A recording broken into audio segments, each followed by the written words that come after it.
It's easy for us to imagine magic being used in a more traditional sense, thanks to movies and video games. We've seen spellcasters, prophets, witches, healers, and even fire mages. But what about the Mambabarang from the Philippines? Well, if you've ever been curious as to the darker, grittier side of magic, then you've come to the right place. The term barang is taken to mean magic of the malevolent kind, and for good reason too. It involves sorcery and the collection of live creatures, usually a swarm of insects, flesh-eating beetles, or God forbid, a nest of spiders. Mambabarang is a term given to one who practices the art of barang, and usually refers to a male practitioner of the dark arts. The female variation, meanwhile, is known as Mambabarang.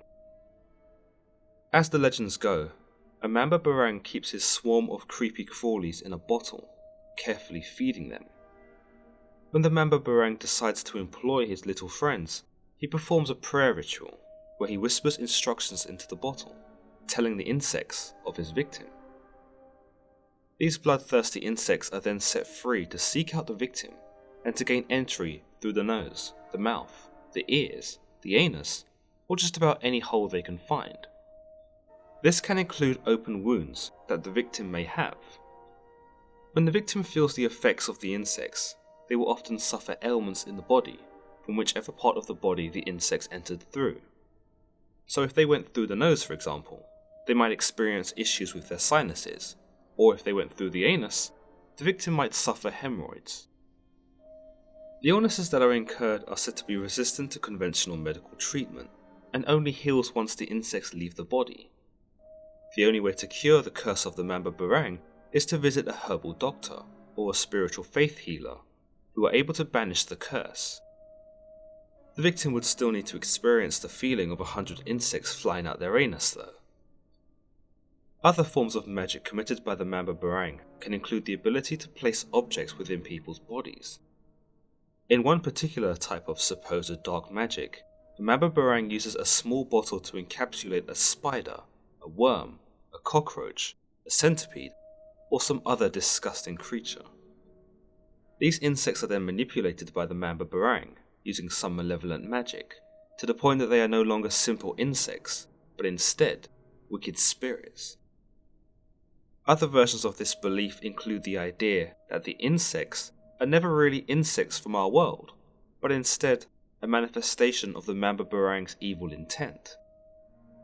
In any case, the Mambabarang will feed the insects first, as mentioned earlier, carefully grooming them for his sickly intent.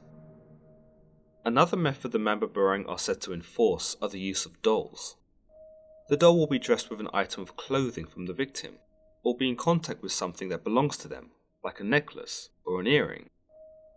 Supposedly, the stronger the sentimental link between the victim and the item, the stronger effect the Mambabarang's curse will have. The Mambabarang will then chant over the doll and the victim's item, and a hex will be bestowed upon the intended target. The doll is said to also be used in conjunction with the small bottle of insects. After the ritual, the doll becomes an avatar of the victim, and is then devoured by the insects in the bottle.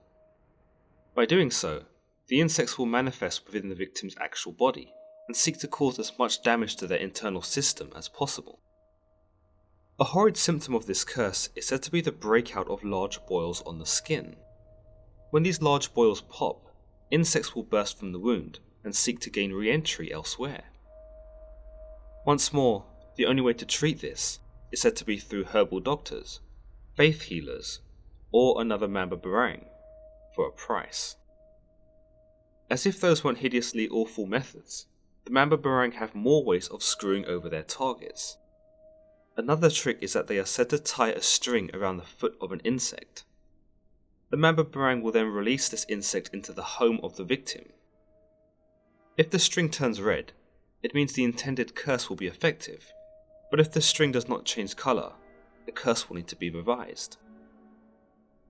Historically speaking, there are no records of the Mambabarang ever having existed. Some ideas link them to something of a defence against the Spanish Inquisition, who incorporated the Philippine Islands into one of their colonies. While the Philippines were not able to repel the Spanish forces in the early 16th century, there are those that believe the Mambabarang would not have sat idly by and would have used their black magic to plague the invaders during their stay. Some believe, though, that the power was too great, and that the reason why they could not repel the Spanish altogether was because communities of these sorcerers began to squabble amongst each other, cursing one another in fatal bouts until only a handful remained. Because of their tremendous power, there are said to be those in rural parts of the Philippines who seek out the Mambabarang so that they might heal wounds, break other curses, and perhaps more insidiously, hire them out to curse someone else, and possibly even kill them. It appears that the Mambabarang, if they do exist, have been successful in keeping out of the public eye.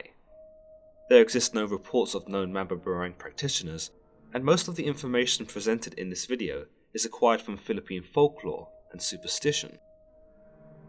But there are many within rural areas of the Philippines who take the Mambabarang and their wicked tricks very seriously, and to be honest, I don't blame them. I think I can speak for everyone when I say the last thing that anyone could possibly want is for boils that give birth to spiders. With that said, the Mambabarang sound like a group of sorcerers who, if they do exist, should not be trifled with, and certainly approached, if at all, with the utmost caution. Have you heard of the Mambabarang? Do you think they're real?